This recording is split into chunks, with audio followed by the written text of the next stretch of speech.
Hello everyone! How's everyone doing? Kumusta po? Kumusta? Maulan, mainit? So anyway, kahit anong panahon pa yan, I will show you something that I got for today.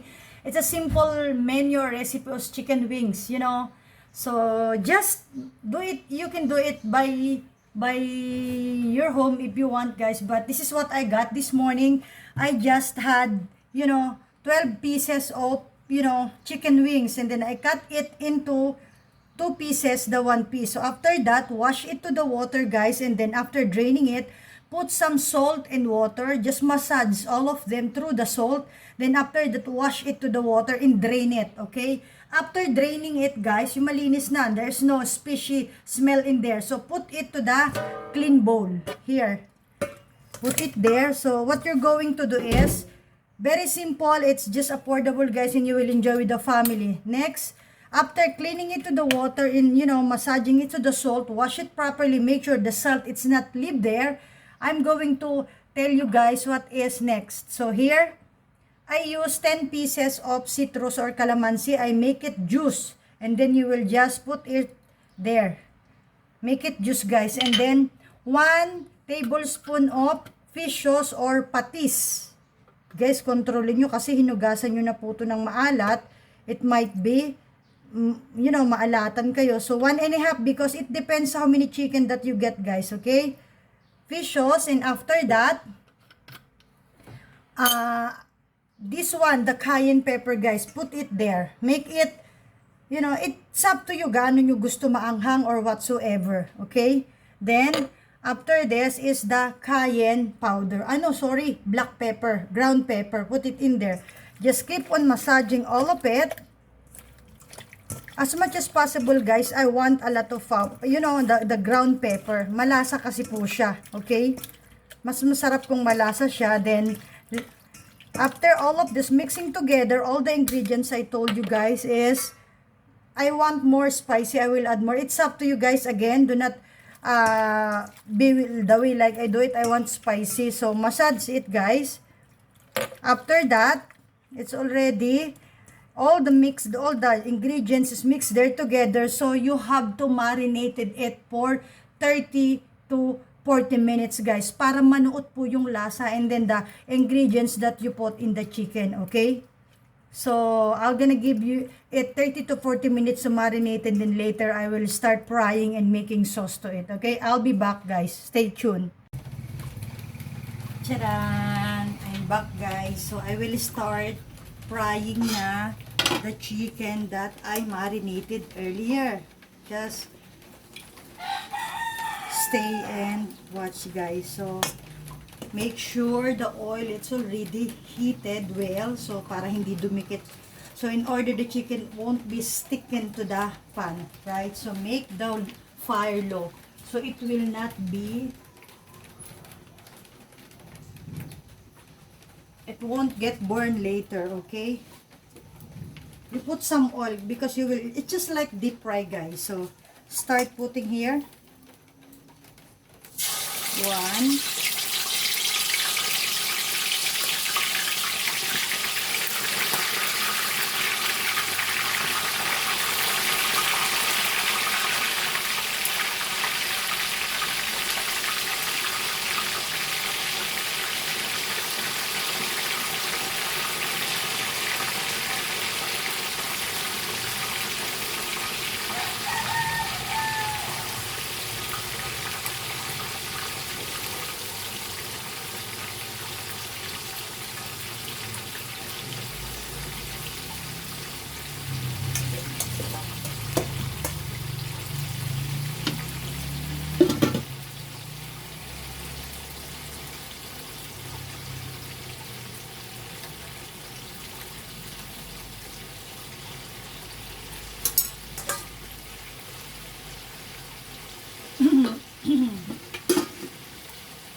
so guys, this is what will be the next after marinating the chicken that I've shown you earlier. So frying it until it will be done.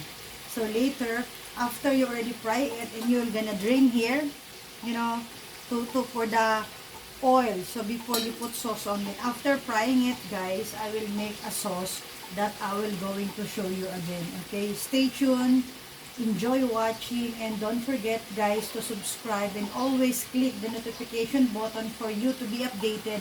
All the videos I'm not so often uploading, or if just think that I should have, at least you will be updated. Okay, stay tuned guys and enjoy watching. Hi guys, I'm back here na. I already fried all those chickens that I marinated guys, so I drain it. Next is to make a sauce for that. So another, heat the pan again. So it depends again how many chicken you get bought, but this one I'm gonna use half of this butter guys, butter, because I'm gonna make sauce. Butter, it's enough na.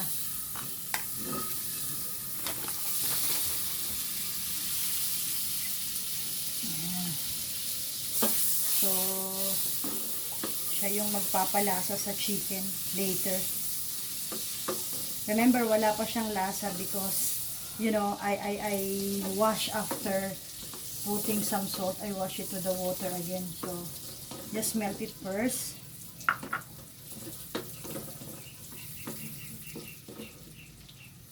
Pag tunaw na po siya, when the butter is already melted, so here, you can just try guys at home. Closer, I'll put the camera closer, you could see it. Higher, sorry. So you could see it. There you go.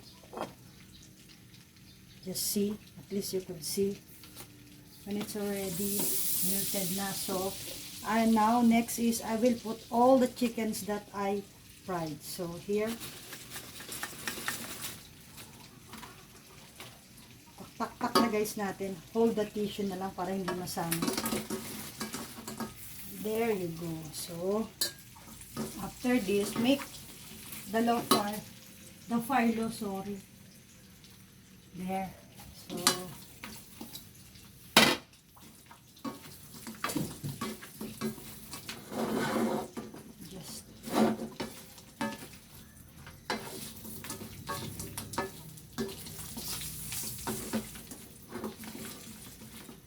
just keep on doing like this until sumama na siya sa chicken.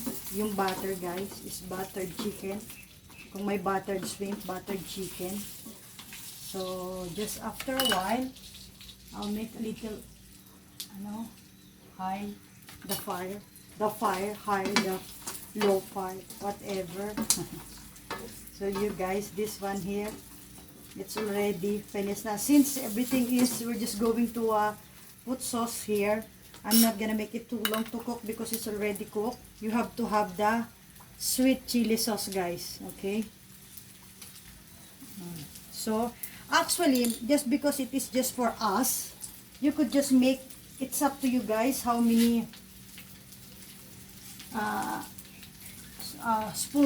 tablespoon that you could just, but me, as much as it's saucy, it's mas masarap po. So here,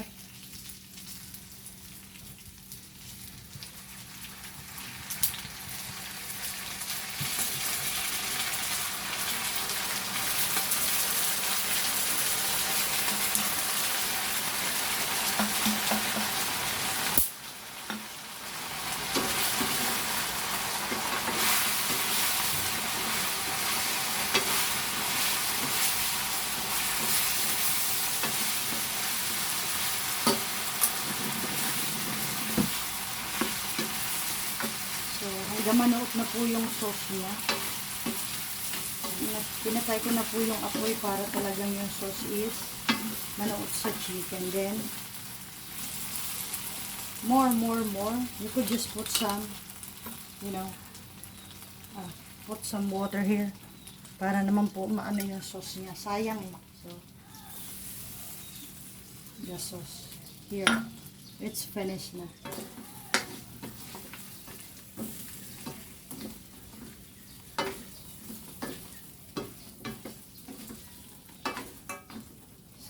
That's it guys. Nanuot na siya. Those what I put the ingredients, buttered and put sauce on. So that's it guys.